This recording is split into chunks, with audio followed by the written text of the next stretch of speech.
शाखा है। मैं कंपोजिट विद्यालय रामपुर बावली विकास क्षेत्र रामपुर संग्रामगढ़ जनपद प्रतापगढ़ में कक्षा 7 की छात्र हूँ। मैं आज विकसित विकसित भारत अभियान 2025 के अंतर्गत जल संरक्षण पर अपने विचार प्रस्तुत कर रही हूँ।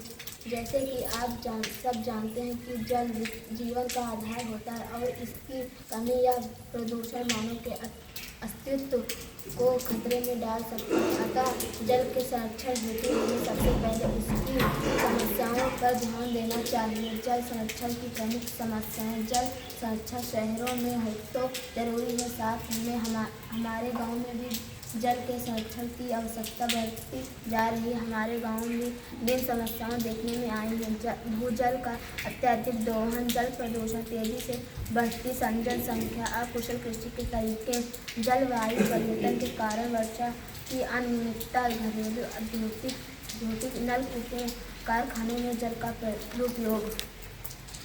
जल संरक्षण के समाधान। इन समस्याओं को दूर करने के लिए हमें व्यक्तिगत, सामुदायिक एवं सरकारी स्तर पर प्रयास करके होंगे। वर्षा जल संचयन।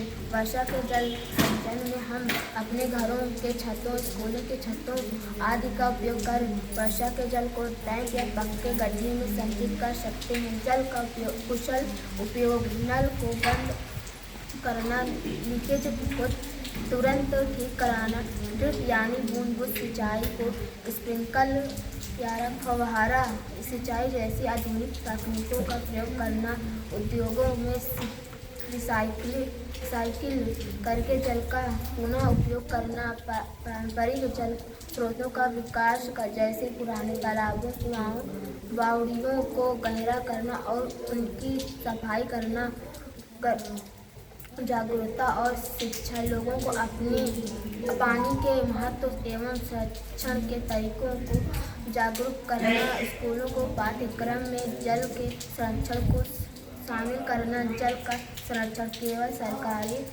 सरकार की जिम्मेदारी नहीं है, बल्कि यह हम प्रत्येक नागरिकों का